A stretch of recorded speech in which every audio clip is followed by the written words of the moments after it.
the republic for which it stands, one nation, under God, indivisible, with liberty and justice for all. Please remain standing for a moment of silence.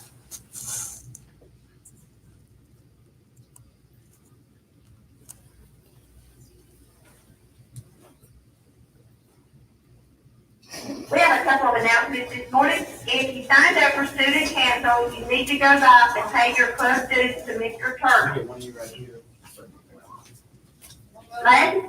Students, if you want last year's report card, please let the first block teacher know, and I will make sure you get it. If you are a driver, you really need to give it to your parents for your insurance. So if you did not pick it up and you need it, please let your first block teacher know, and I will get your report card to you following Monday. All right, students, don't forget, if you have something delivered to the front office, I do not call you out of class. So you'll have to pick it up after school or just spread people out. Just let Not break the group up and just spread people out. also, dues must be paid. Even if you did not pay your dues last year's and this year's has to be paid. If you haven't paid down for 4 years, you have 4 years of dues. Everyone have a great day.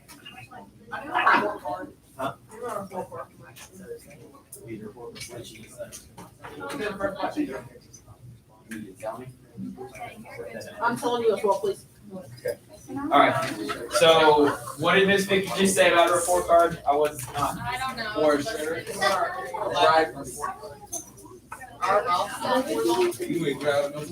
No, help me out. I think she said if you want your report card, tell your first block teacher. Is that right?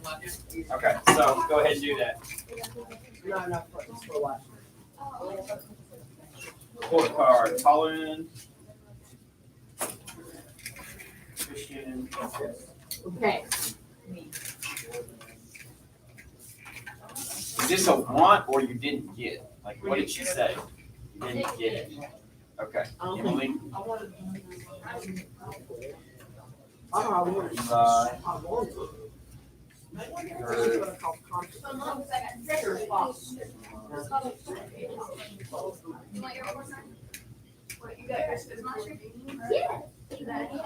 Want your report card from last year was the announcement.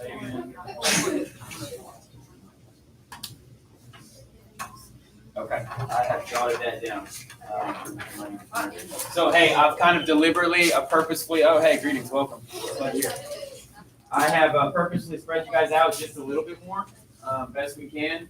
The quads is an approved seating method right now, right? It doesn't have, the next step might be rows, but right now quads are approved as long as they're spaced out. So I have kind of purposefully asked a few of you to, spread it out. I think I had them all spread out yesterday. Maybe the custodians put them back closer together when they swept. That's fine.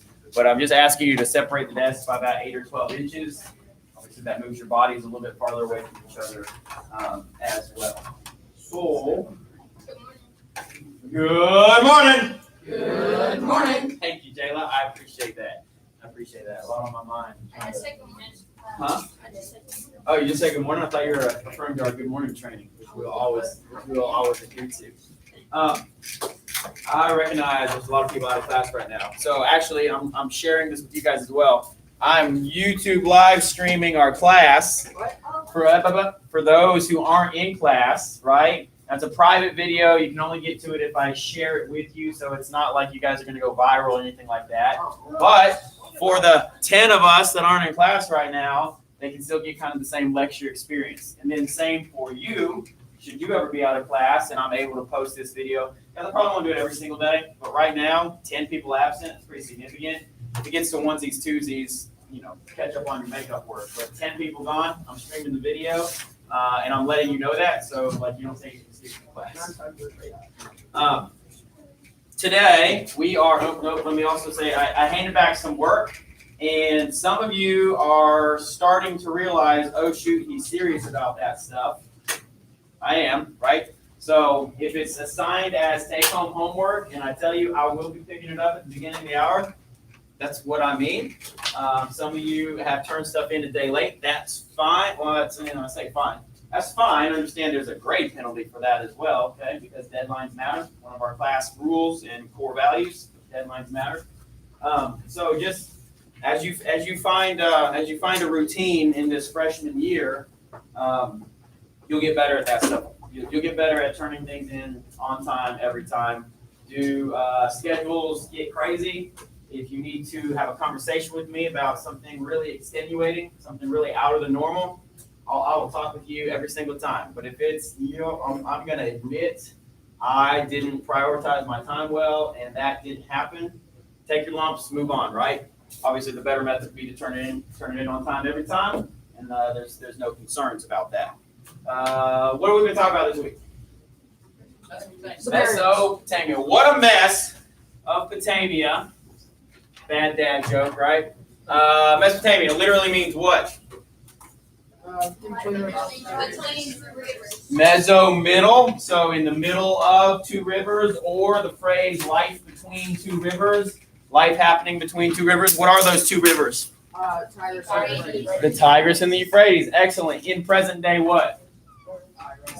Present day Iraq. Yeah, we're talking about the same Tigris and Euphrates referenced several times in the Bible. In fact, I showed you the word Mesopotamia in both the Old Testament and New Testament. So very choose to believe about the Bible. There's still the historical references to Mesopotamia. This is not a fairy tale. This is very real corner of the world. This is where life began. What was that first civilization called?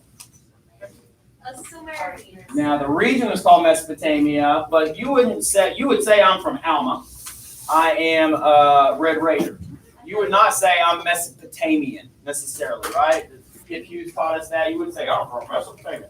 You would say I'm a Sumerian. I'm from Sumer. So the Sumerians were the first civilization, first named civilization. What are some things that they were well known for? What did they accomplish? Wheel. I want to let's grab what Delaney said real quick. You said clay. What about clay? Clay tablets, and that was used for what? Communication.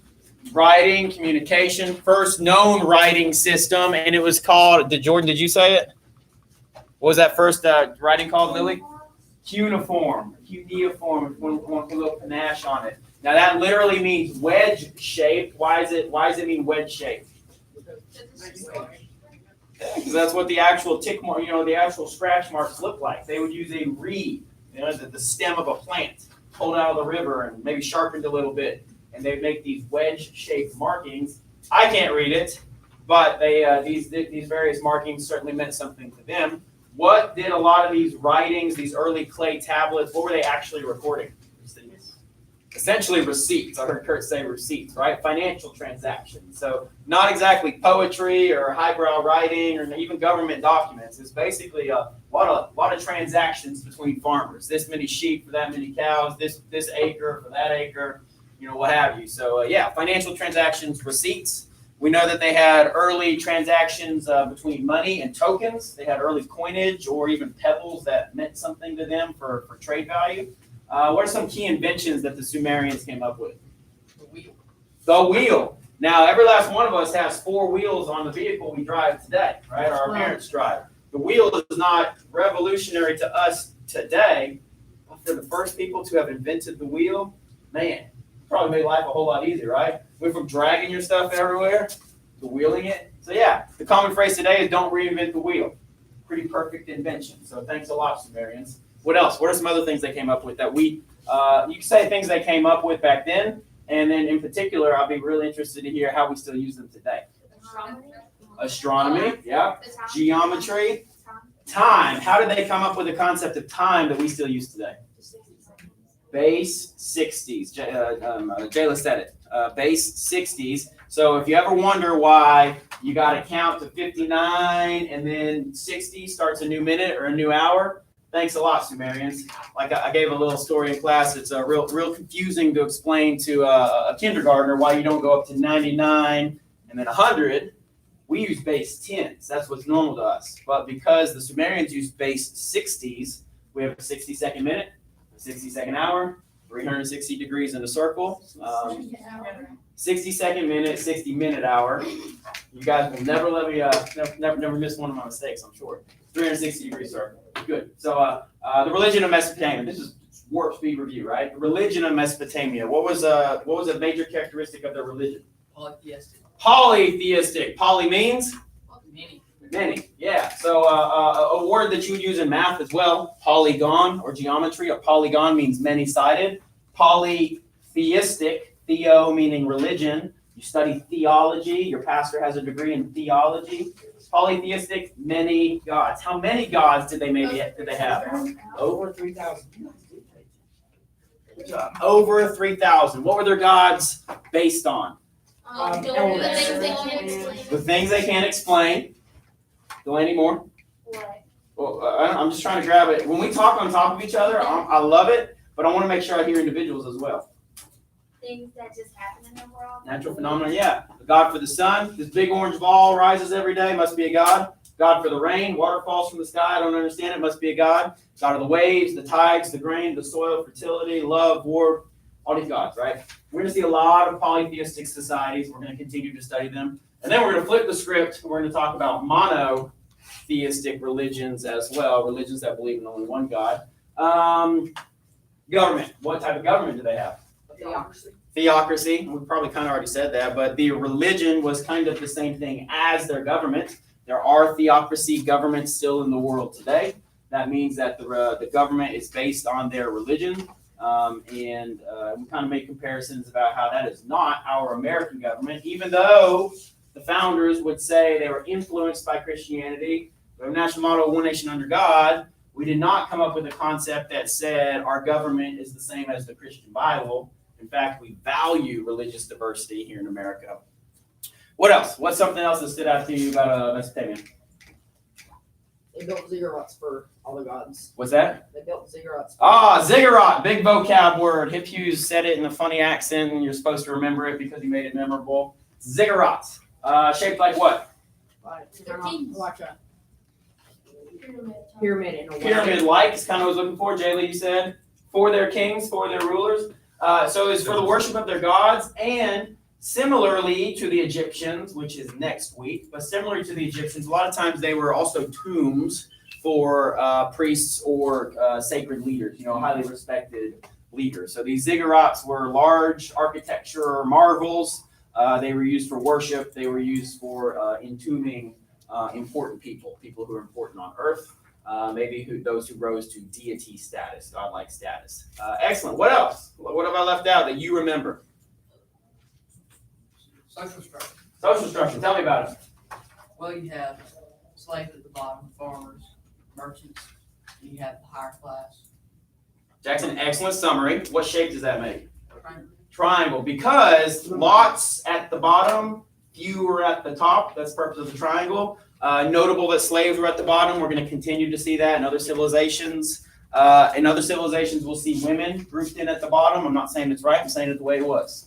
And then towards the top, we see government leaders, or in some civilizations, we're going to see priests and members of church leadership actually outranking national leadership or national government. So not the last time we're going to see the triangle.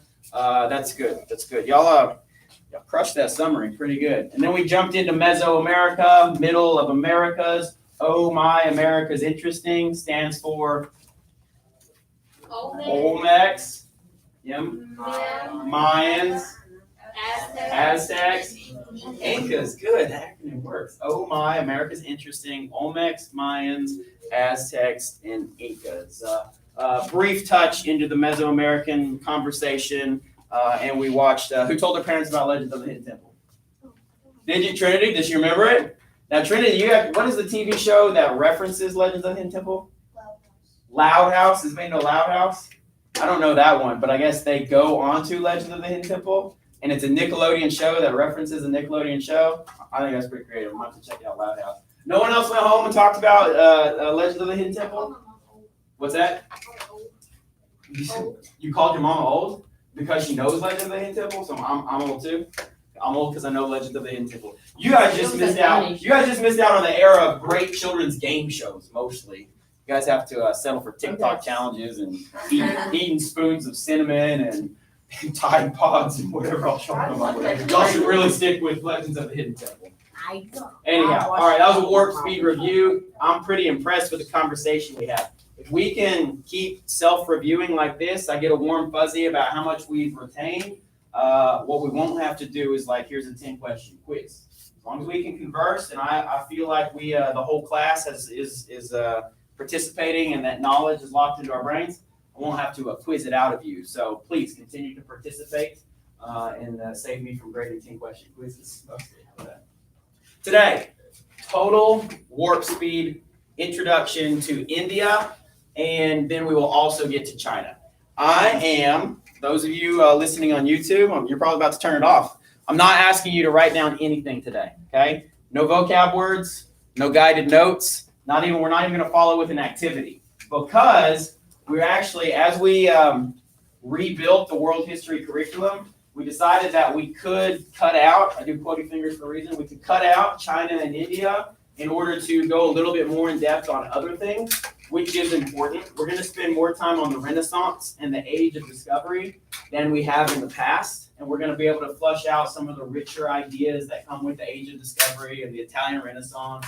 That's important stuff. But the cost is we cut out a week on China and a week on India. Yeah, I said a week on China and a week on India.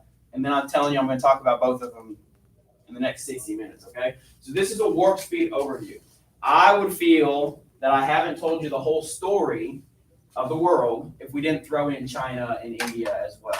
I would feel that you're missing out on some major ideas about how the world developed and the experiences that some people have that are very different from your own if we didn't get the chance to talk about China and India. So all I'm asking you to do today is tuck in, listen, converse. I'm going to throw out questions and ask you to, respond. Say, wow, that doesn't jive well with me. You mean they treated so-and-so like that? That's not normal. We're going to be confronted with some big ideas that these people lived in a way that is unlike the way we live today. So all that said, let's jump right on into this. You got questions, let me know. You got comments, let me hear them. And we'll just see where this hour takes us in our conversation, all right?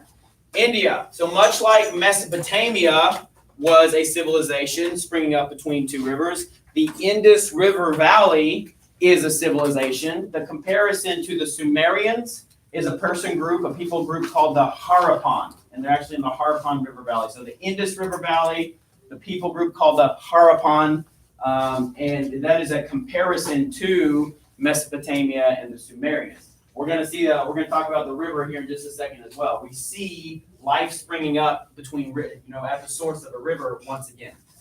The Indus River Valley civilization, we're talking about kind of the same chunk of time, 3000 to 1500 BC, BCE, whatever you say. Indus River Valley civilization, it looks, it's pretty well developed, and we're going to look at some of their innovations here in a second as well. So briefly, see the header of the slide. I'm going to blast through the grapes of India. I find that it's the best way to tell the story. Obviously, you guys reviewed me on Mesopotamia via the grapes pretty well as well. Geography. So where is it?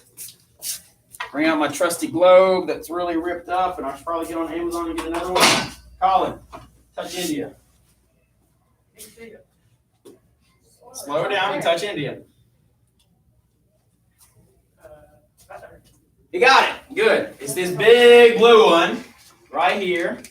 Borders Pakistan, China, directly to the south of Russia. Russia's in green. So we're talking about this Indian subcontinent. It's actually so large of a chunk of land, it is not a continent. We don't call it one of the 7 continents, but it could rightly be understood to be a subcontinent. It's large enough, geographically distinctive enough that we call it a subcontinent. It's bordered by the Himalayan mountains to the north. You ever heard of the Himalayas? Yes. Right? Yetis and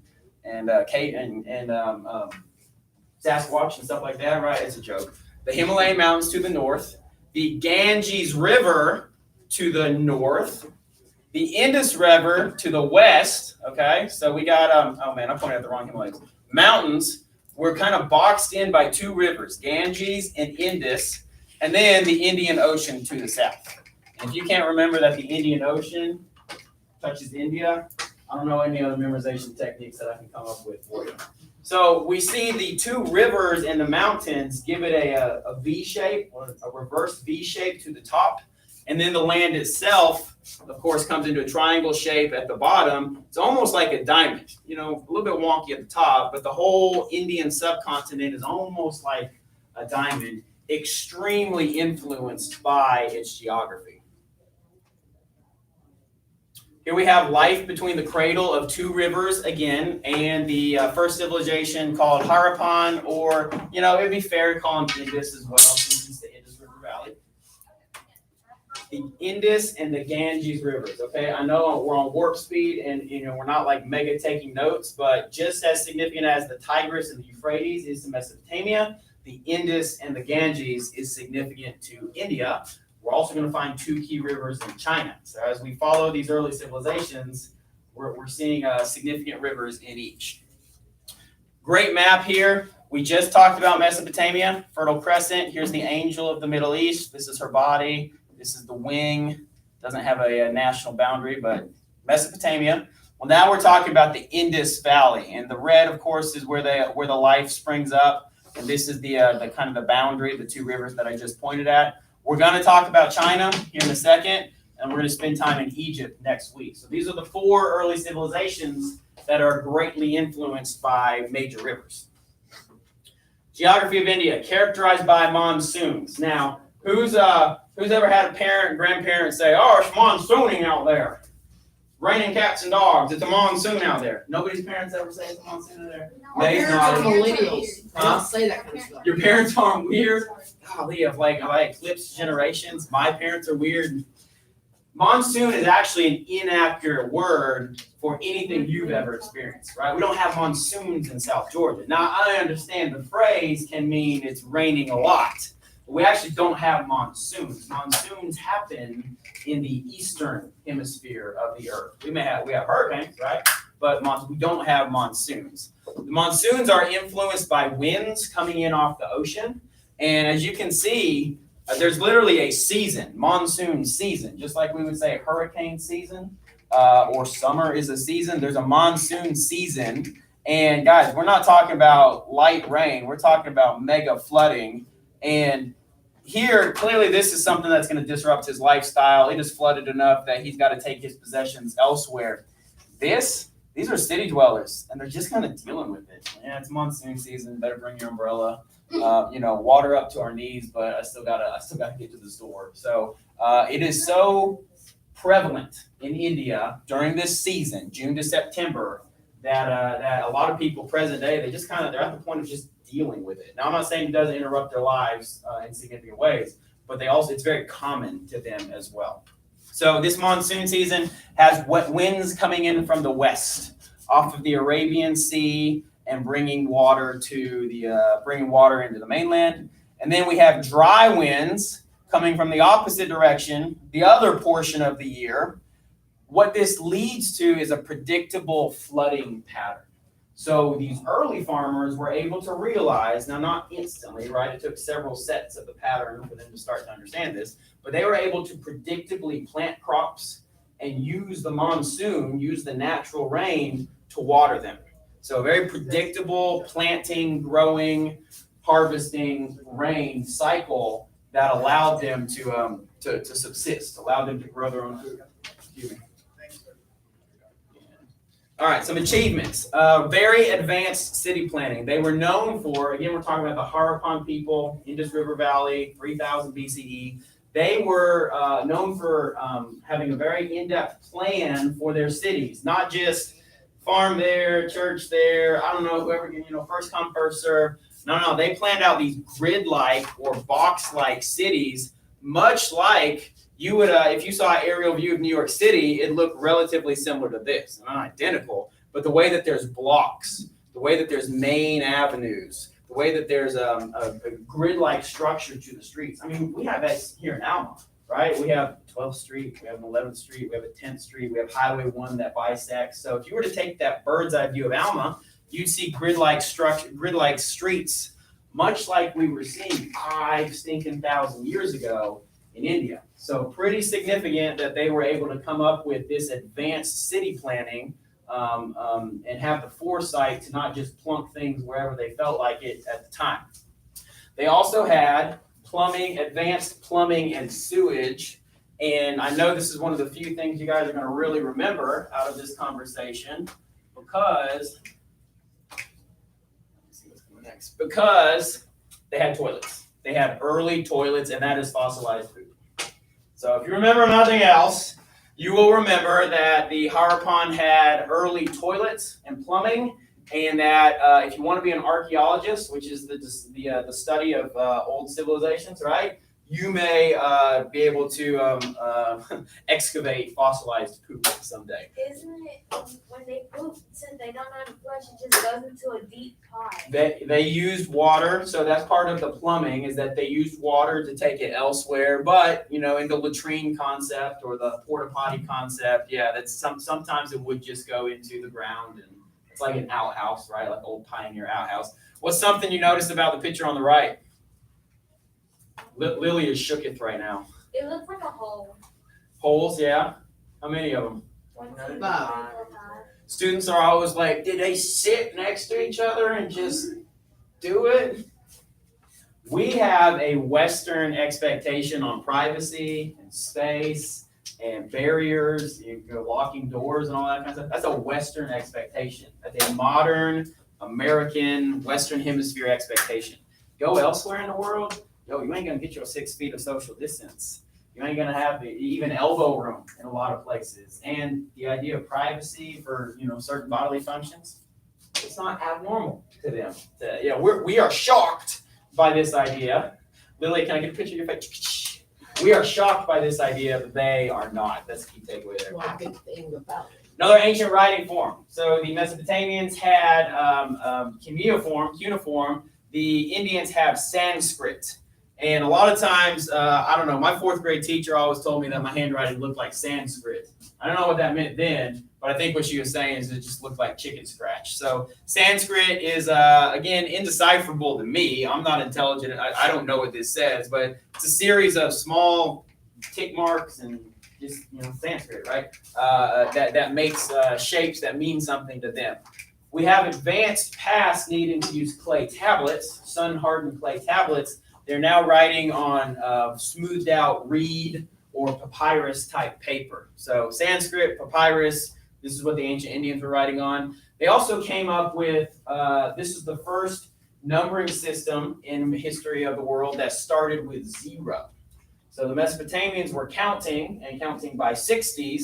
They actually didn't start with 0. I don't know how they accounted for the idea of having nothing, but there wasn't a 0 on their number line. The Hindu Arabic numbering system starts with 0, so revolutionary.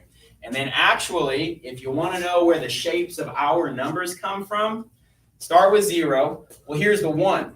It's got 1 angle. Here's a 2. It's got 2 angles. Here's a 3. It's got 3 angles. Not math class here, right? But you can start to see how the shape of our numbers gets a little wonky when it gets to 9, right? But you could count the angles there, right? In math class, you give a little arc to each angle, or you give a square to a square angle. Count the number of angles. That's the literal shape of the number. So someone that wasn't even, maybe if you didn't know that a 4 looks like that, but you could count the angles, you could understand that they were writing 4. So the more you know. Politics, governance. They were made up of many small kingdoms. Now the Mesopotamians, Kylie, we had this conversation a little yesterday. Mesopotamians lived in what? It's 2 words with a hyphen, city. City-state, good. A city-state was not connected to a larger national identity. It was just, this is my city. I mean, for the way we use the word, they might have considered themselves their own nation, but we call it city-state. Not large enough to be a whole nation, not interconnected, not a ruler that joins many city-states. Single city-states. Similar concept in India, except they considered them to be small kingdoms. Leaders were called princes, or like regional princes. They were called a Raja, which makes me understand Aladdin a whole lot better. Her tiger is named Raja, right? So these regional princes were called Rajas. They're basically small.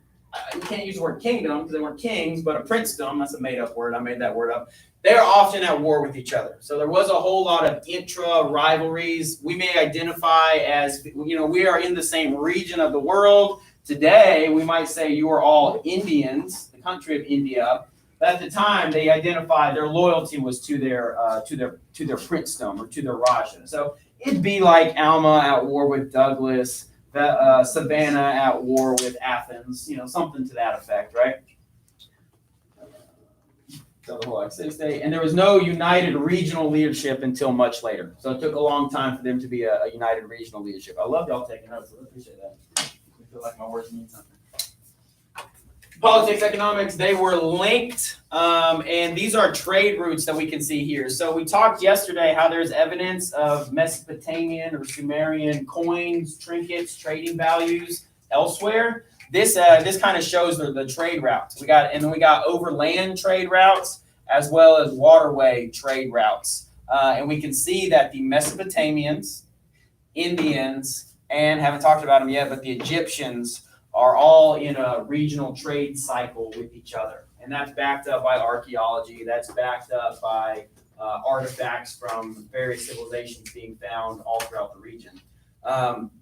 Shows that the important takeaway there is that each region's specialty, whatever product they were good at having, they were able to share elsewhere, obviously in exchange. And I mean, welcome to trade. That's what trade is. That's what commerce is. My region is good at this product. Your region is good at that product. I'd like what you have and you'd like what I have. Hey, let's do commerce with each other. So they, and another takeaway here is that they were aware of each other. It's not like, even though they're thousands of miles apart from each other, it's not like they were stuck in India and they are stuck in Mesopotamia. No, they had an awareness that each civilization existed and they made efforts to do trade with each other. All right, we'll pause for our bathroom right there before we get really spicy talking about religion. Let's go ahead and turn to the right and just get a walk in, take a brain break. Jay, thanks, sir. Just time for a bathroom break. Wave at your classmates as you walk by. Wave at your fellow classmates as you walk by. Well, they were in the middle of a road, and then like. Oh, that's what you mean. Yeah. Oh, sorry. Wave at your fellow classmates as you walk by.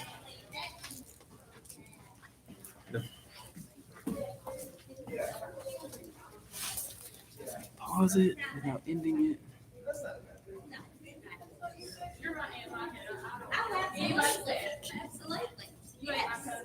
All right, we're going to the bathroom. We'll be back in 5 minutes. Well, I'll try to teach you something this morning. Please. Okay, just right. Hey.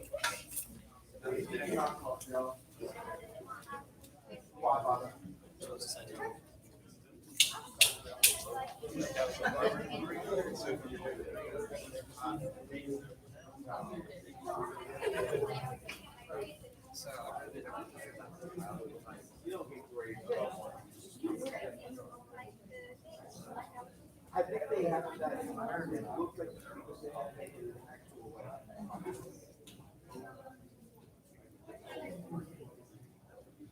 All right, hey, so you should go to your cell phone and track.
That's really interesting.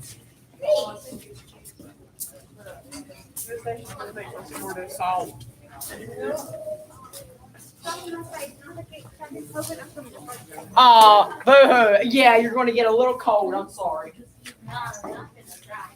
Okay. Hey, which one's worse? I'm back from the grave. What if you're dead? You can't kill me.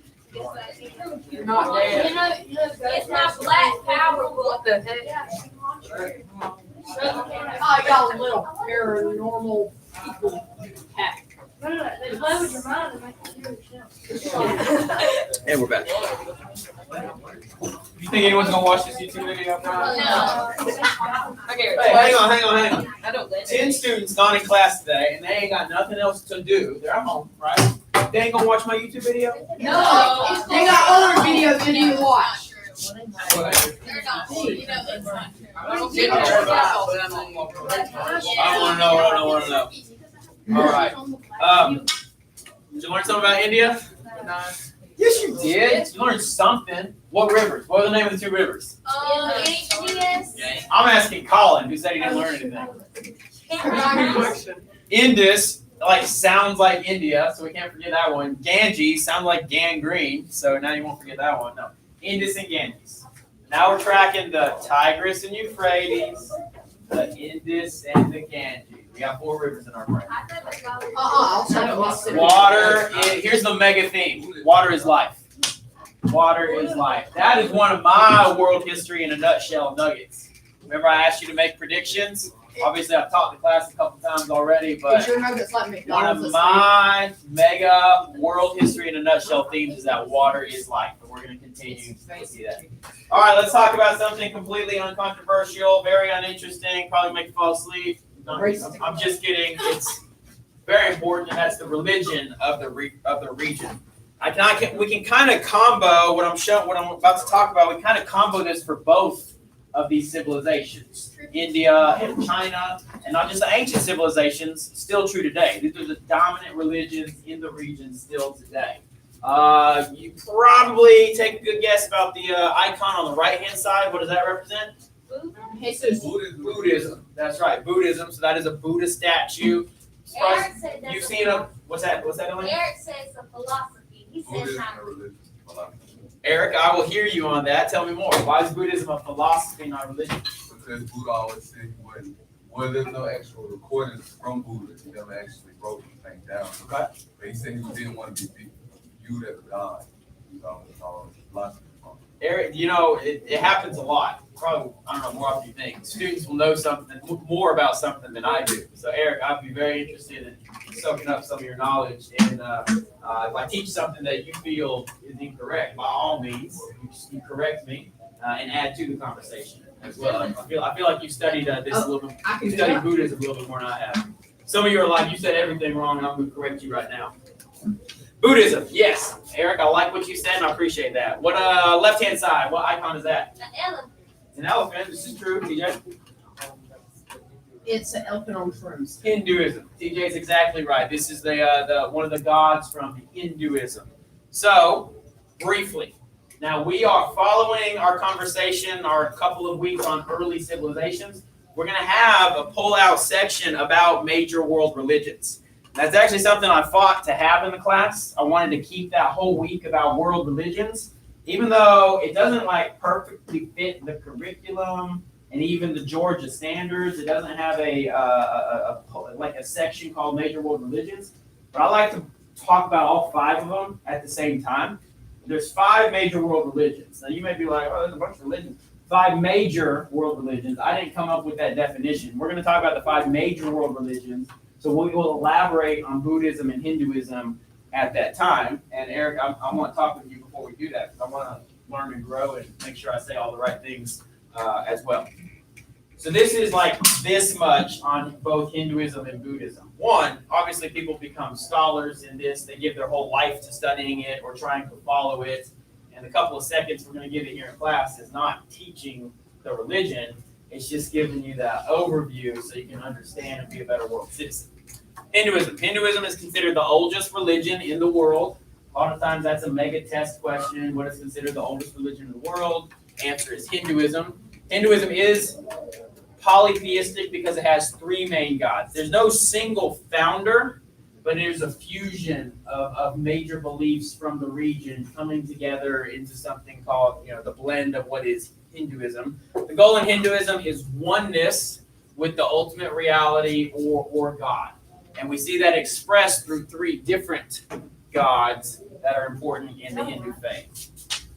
That's my one slide on Hinduism for now. Okay, so if you got questions, we'll elaborate more inside of our World Religions Week. If you got personal questions, I'll be happy to talk to you about that as well. Buddhism. Now, Eric, I'm gonna call it a religion. I'm gonna call it a major world religion. But I understand what he's saying by it's the idea of a philosophy. We're gonna study the Buddha a little bit more in depth. When we played Heads Up, right, the card game, did anyone who had Buddha on their head? Somebody had the Buddha. I'm pretty sure I gave it to you. Well, there's 10 people missing, I guess. Yeah. Jordan, you think it was you? Aha, it was you. Would you mind showing me the card real quick? Show everybody the card. Perfect. So, in parentheses is Buddha. Now, I did that because that's the name you guys I thought you guys would recognize. The man's name is Siddhartha Gautama, and he became the Buddha or the enlightened one. But I agree with what Eric said. He did not set out to be a god. He actually just outlined several good ways of living, and other people started following it, and it becomes a major world religion. Starts off with 4 noble truths that feed into the Eightfold Path. And you can read this for yourself and probably see a lot of influences from stuff you've already read before, be it in guys, we're in a Bible Belt, right? So if I reference the Bible a lot, or I say you Bible readers, or those of you that attend church, it's because I know that's the audience here. A lot of you have a background in that. I'm not saying it's everybody, but I understand it's a lot of my audience. So you Bible readers, or those of you that attend a Protestant Catholic church, you probably can agree that life is full of suffering. Suffering is caused by our desire to satisfy ourselves. The end desire is to follow the middle path. Well, that's where we might differ. Right? Other religions have a different idea on what is the middle path. The Eightfold Path, this middle path, having a right view, intention, right speech, right actions, right livelihood, right effort, right mindfulness, and right concentration. 4 noble truths, Eightfold Path, and obviously people spend a whole lifetime trying to study exactly what that means. To be mindful, ideas of meditation and nirvana and even yoga has Buddhist influences, Hindu and Buddhist influences. So we're going to get into that more in our Major World Religion Week. I'm abbreviating this on purpose so that we can do these 2 big things today.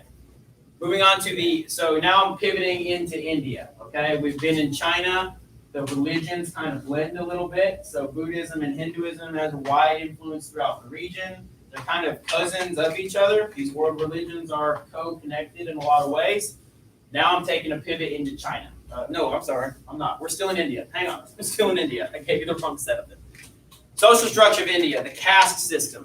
This is something that is usually shocking to our Western 15-year-old 2021 belief system. The caste system is triangular in shape, much like we've studied before, but at the bottom, there's a group that's literally called the outcasts.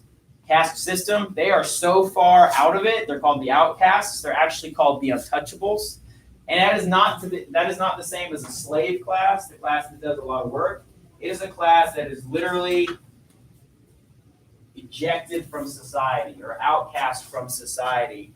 And a lot of times they become responsible for the so-called dirty jobs. You can see it says street sweepers, bathroom cleaners, latrine cleaners.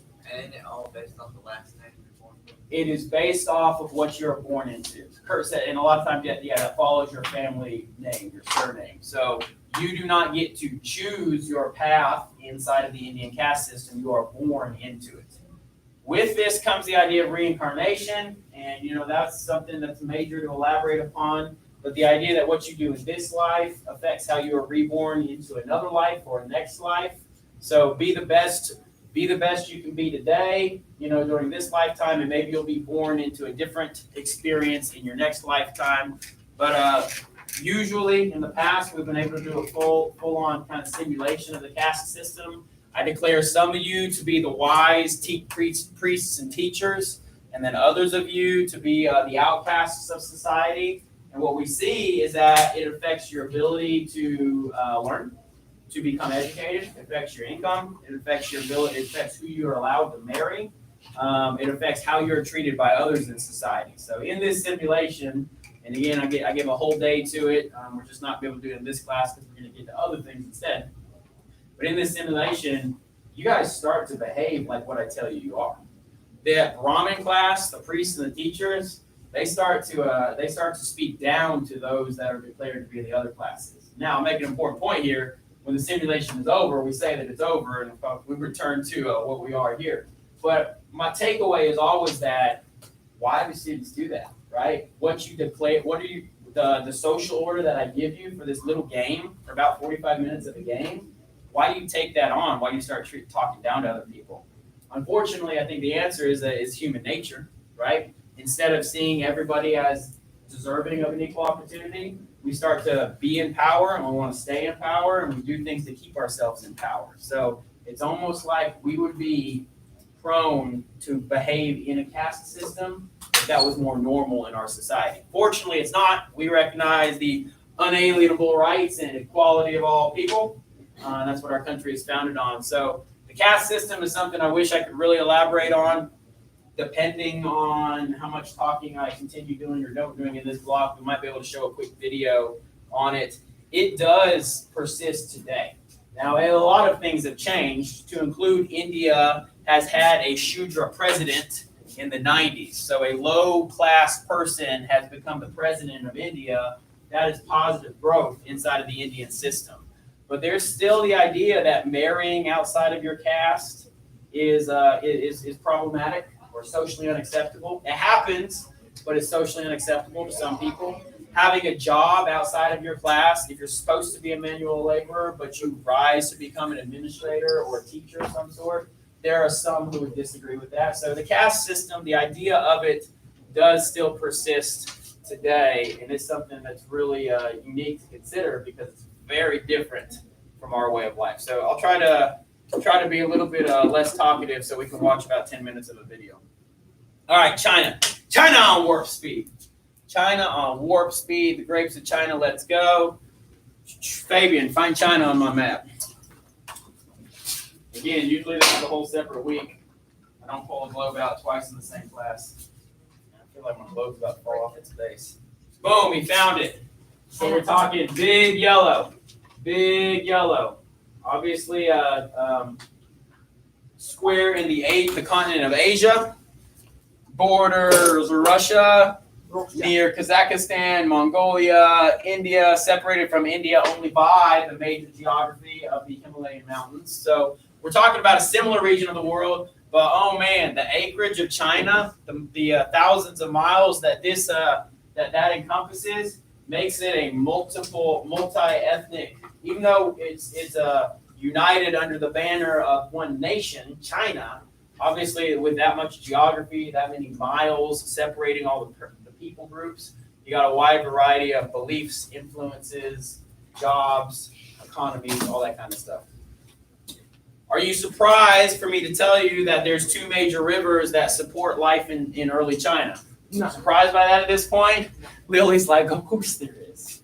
These two rivers are called the Yellow and the Yangtze. Okay? Now, there are like a Chinese language equivalent, but for our purposes, we're gonna remember the two Y's. Okay, Yellow and Yangtze. I find that it's a little easier to say, and as well it's a little easier to remember the two Y's for China. Yellow and Yangtze. Now this is a picture of the Yellow River.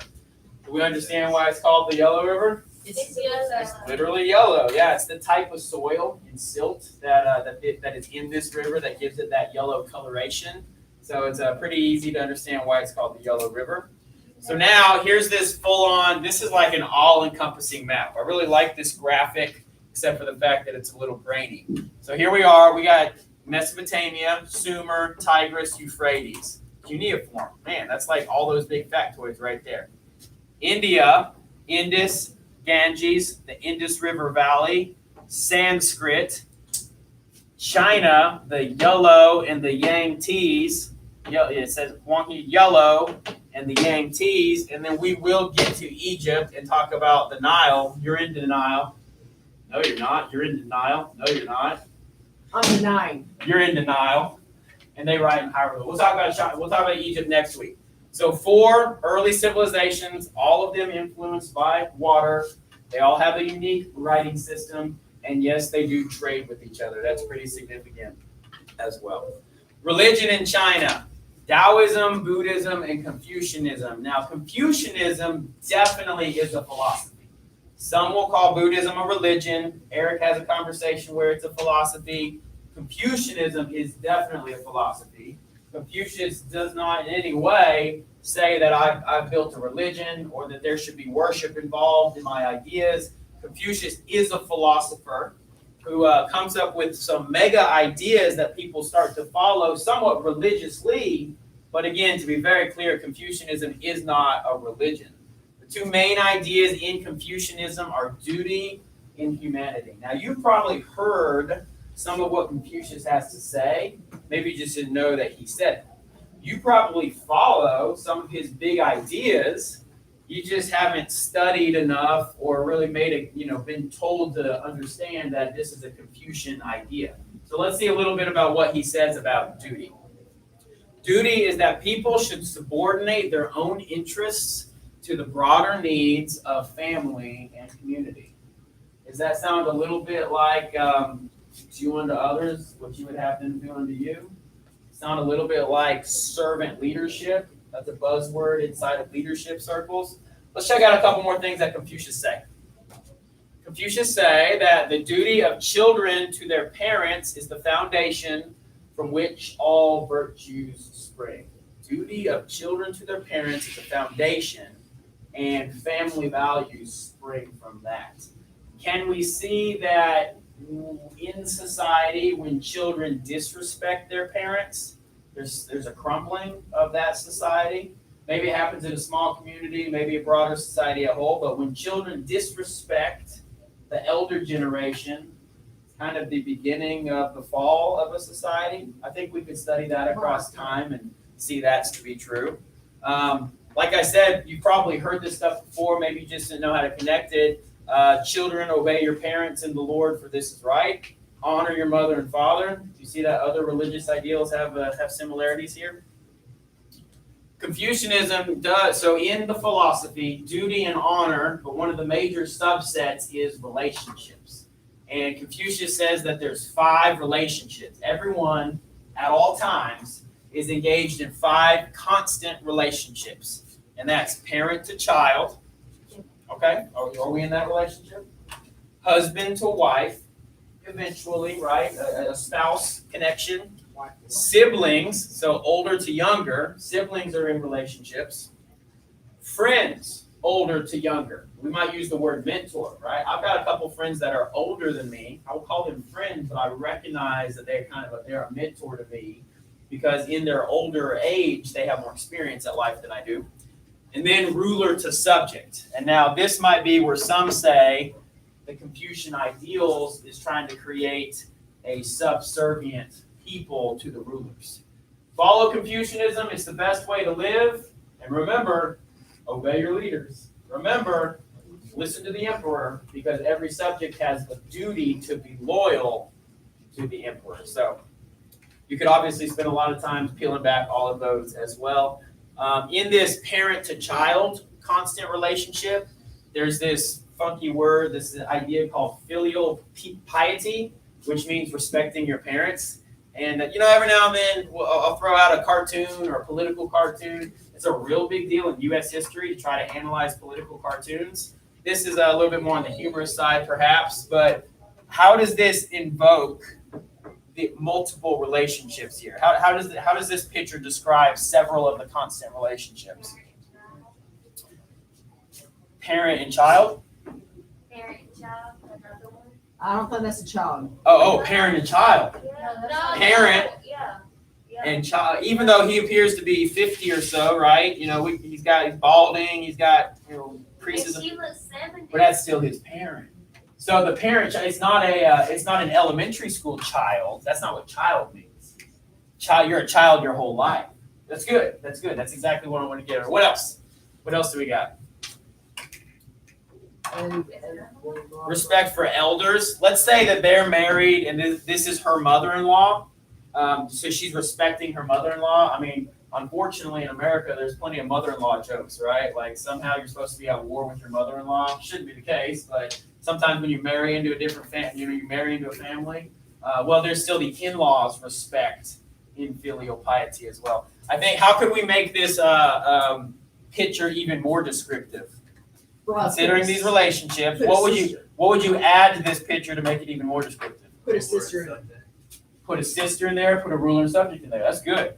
Christian, I was kind of on the same page as you. Maybe we have even an infant sister rubbing his back, or I don't know, in some fashion servicing, helping him out. That would show the younger sibling respecting the older sibling. And then I wasn't thinking about ruler and subject. Eric, how would you add that? How could you possibly add that to the picture? Or did Kurt say that? Kurt, how would you add a ruler and subject? Anybody? Since Kurt brought it up, how could you add? So she's getting out of treatment, I guess. I don't know. She's getting out of the treatment? No, she's getting all the treatment. She's getting all the treatment. Okay. Well, let's think national ruler. You know, the emperor or the president of this. Again, we're talking about China, of course. How could adding to this picture? Guys, we're hypothetical at this point, right? We're being our own creators. How could you add to this picture? That could be a queen down wager while the old man is a servant. Okay. Like altering the roles a little bit. Anybody else? Any other guesses?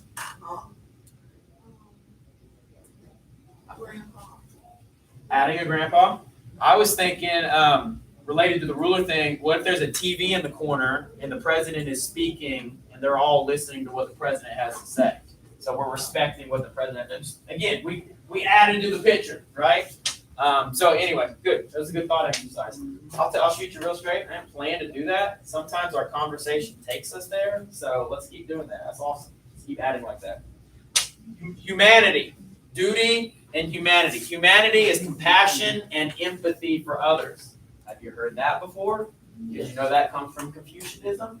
Are you subscribing to Confucianism because you express humanity? Not exclusively. But it kind of goes to show that this ancient ideal of Confucianism is still relevant, maybe even popular today. Confucians say, don't do unto others what you don't want others to do unto you. Change the negative tenses there a little bit, and I think you got Jesus saying, do unto others what you would have them do unto you. So Jesus came first, Confucius comes second. Kind of significant to see how those two major religions play off of the same ideas. Isn't that interesting? Elder worship. So another major idea in just as it relates to China is the worship of elders. Have you seen this in a major Disney motion picture? Say again? Mulan, yeah. And in fact, a lot of times, if we have more time, I would show Mulan and we'd analyze China via Mulan, keeping in mind it's a movie and it's not 100% perfect. But there's a pretty significant elder worship part of Mulan, down to the idea that she disrespects her father by jumping family lines and all that kind of stuff, right? But they have this shrine set up to their elders, and it's almost like Mushu's hanging out in a corner over there, right? But we see that in the movie. Well, guess what? That's pretty accurate to real life. Elder worship is a pretty real thing in Chinese society. Moving right along, major achievements. Definitely the Great Wall of China. Raise your hand if you haven't heard of the Great Wall of China. Delaney was about to be like, she's like, oh, he switched that question up on me. Yeah, the Great Wall of China, pretty kind of one of the things that even if you know nothing else, you know you're supposed to know about the Great Wall of China. Do you know you can see the Great Wall of China from space? It is the one man-made feature that is discernible from space because it's so lengthy that, you know, from the International Space Station, obviously it looks like a little inch on the map or on the Earth. but it is so lengthy and significant and continuous that astronauts in space can be like, oh yeah, Great Wall. Why did they So make it so long? what's that? Why did they make it so long? Why did they make it so long? Great question. TJ? Keep out multiple invaders. Yep, defense, national defense. So they made a wall across their national border. They made it in a way that it should be impenetrable. Obviously, it's very wide, very tall. A lot of construction goes into each inch of it, right, to make it thousands of miles long. Did not happen overnight. Definitely built in chunks across many dynasties. But yeah, personal defense, national defense. It looks like a woman laying on the floor right here. Right here. Yeah, right there. So it's a tourist attraction today. I mean, we got people walking on several portions of it. It's a bit of a tourist attraction today. You can go walk on it yourself. Now it is. I want to recharacterize this a little bit. It is not a wall that starts at one point and just goes to the next end point.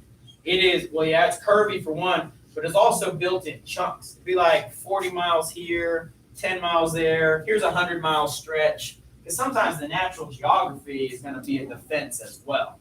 So it's not as clean as this is a 2,000-mile wall, but it's more like various chunks that still form what you could say is a barrier or a wall for defense. Does that make sense? Jayla gave me the stink face. A lot of dead bodies inside of it. How long is it? In total, it is over 2,000 miles. It's a great question. I should know that exact answer, shouldn't I? I'll find out for you. So there's another vista, and you can see how, again, this is probably just a couple miles worth of it, but from that pull-out landscape, you can see how lengthy it gets and how elaborate it is. Great Wall of China. Chinese writing. They have a distinctive writing style as well. And this is, of these ancient writings that we've been talking about, cuneiform, Sanskrit, now we're going to add Chinese characters. Chinese characters are the only ones that still exist in use today. When we talk about hieroglyphs in Egypt next week, they aren't in use today anymore either. So the only writing system that has stood the test of time are these ancient Chinese characters. Now here's pretty significant.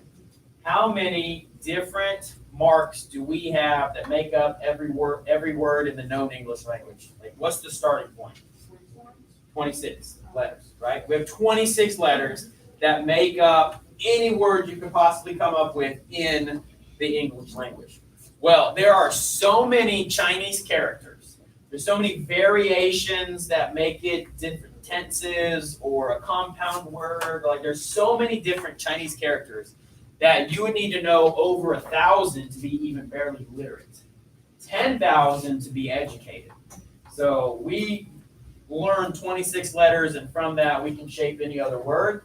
They would need to learn like up to 10,000 unique markings, distinctly different markings to be considered educated. So I'm gonna be grateful for our 26. We're lucky. Huh? We're lucky, or we're efficient, something like that, right? And from that means that peasants and poor people, they don't have a chance. They don't have time to go to school. They got to work for their next meal. Their children have to go into the workforce at an early age to contribute to the family. So the nobles, the rich people, are the only ones that really had a chance to become educated in our ancient times, and that tends to still be true today. Versus our society that agrees everybody should go to school, doesn't matter what your income is, everybody has a chance for a free and appropriate public education. Iron. Previously, we were talking about bronze, and at the time, that was a great invention. Mesopotamians and the Sumerians were using bronze plows. They were working the metal, which was revolutionary at the time, creating items out of bronze. Bronze, we said, was a relatively soft metal.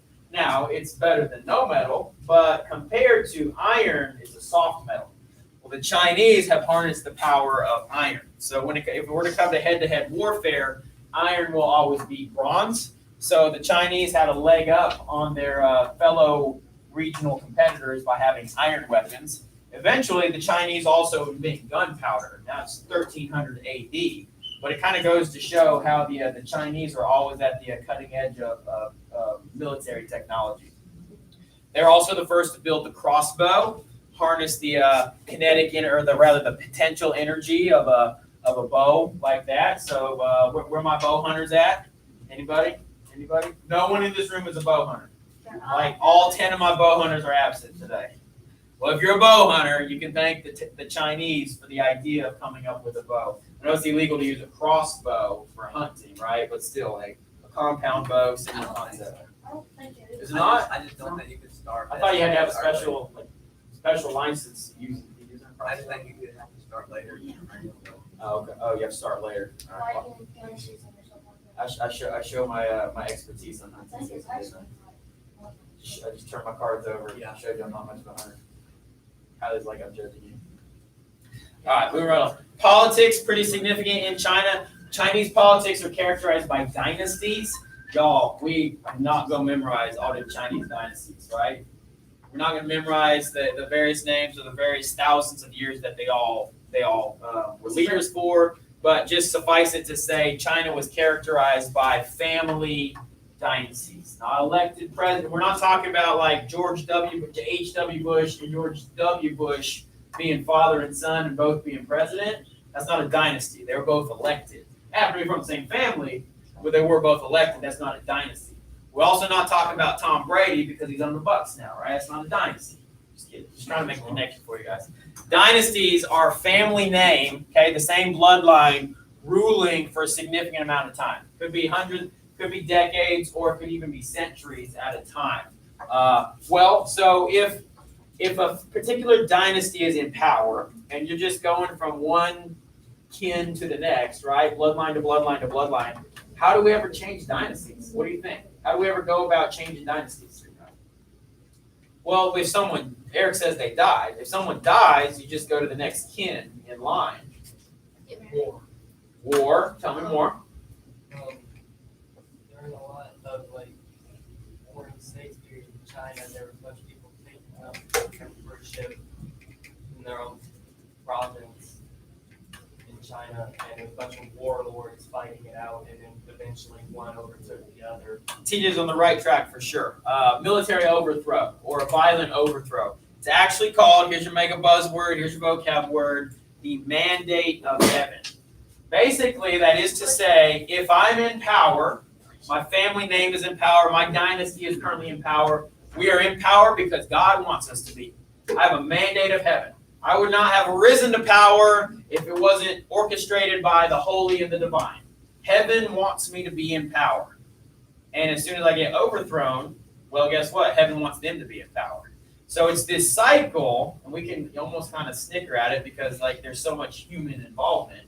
But if I'm in power, it's because heaven wants me to be. If I fall out of power, it's because heaven doesn't want me to be, and he wants the next guy to be.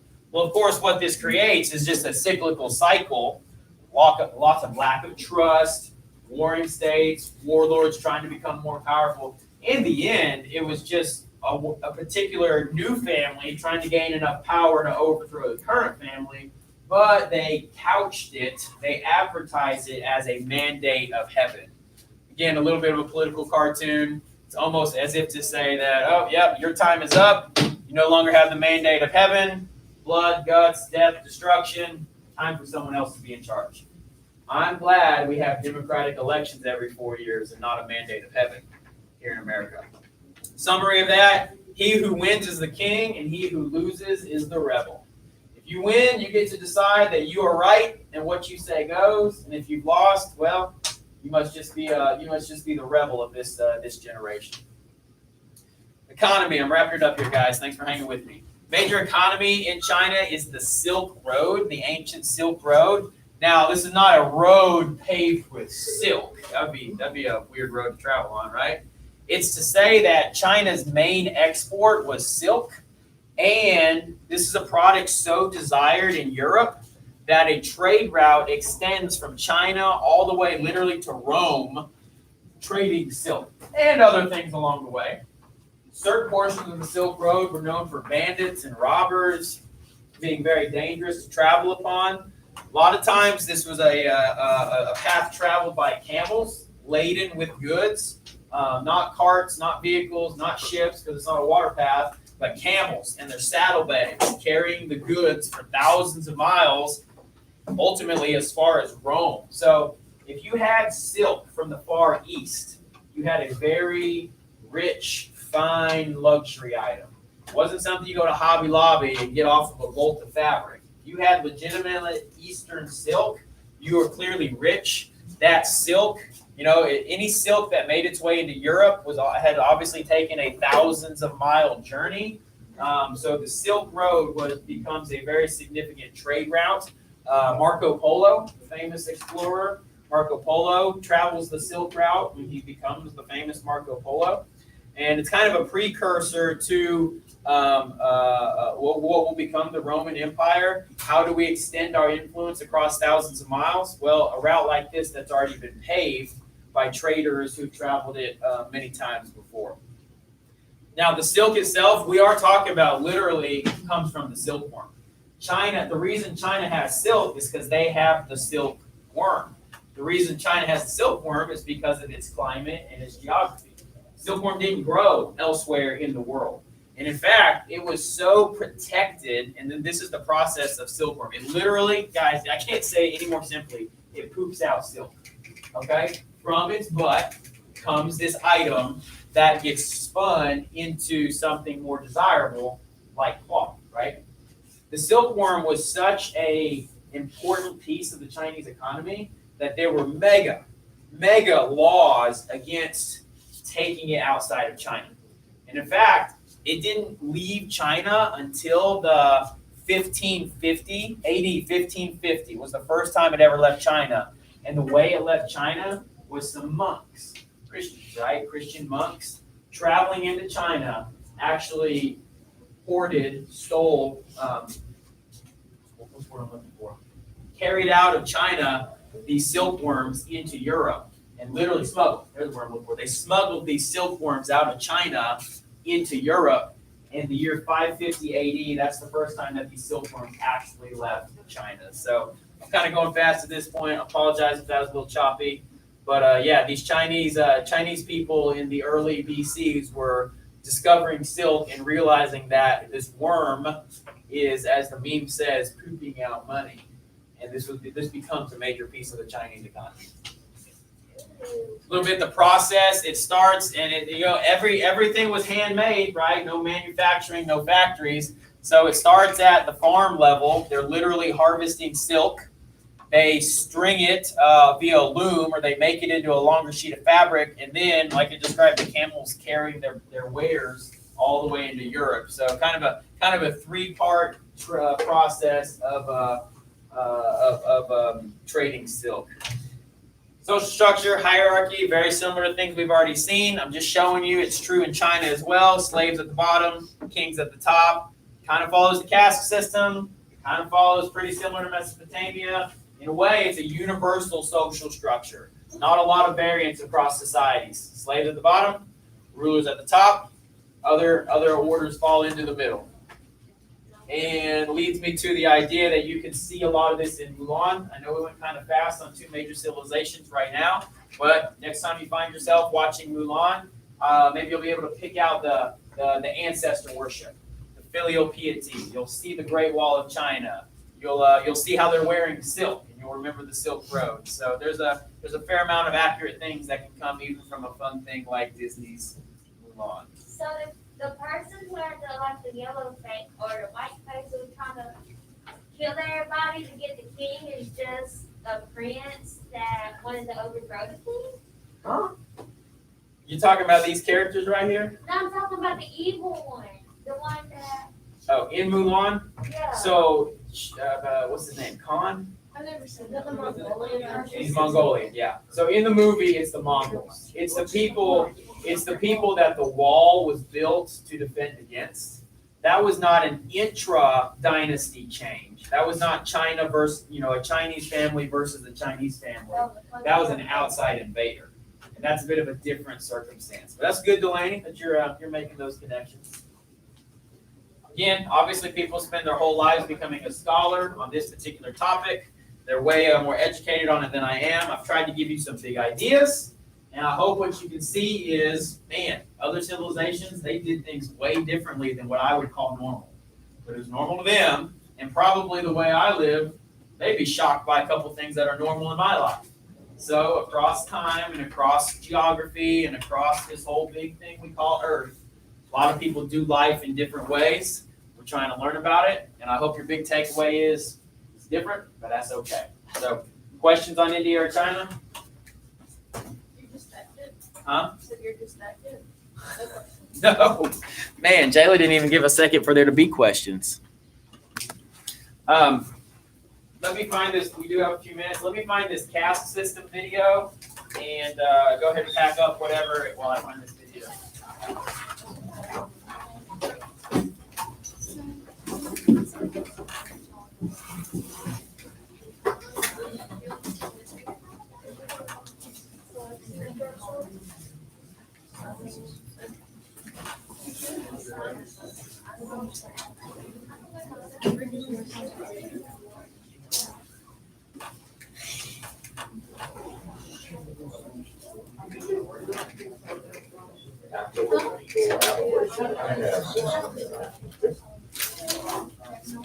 All right, guys, again, I'm not going to be able to show as much of this as I would like to.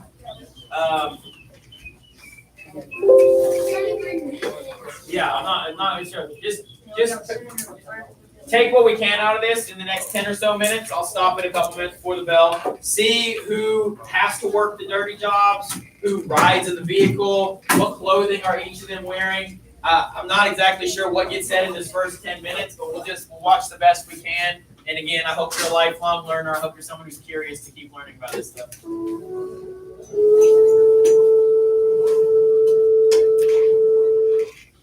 After one is full, the family will show historical origin of the caste system dates back to the year 1500 BC, when the Aryans from Central Asia invaded India, creating the system as a means to control the local Indian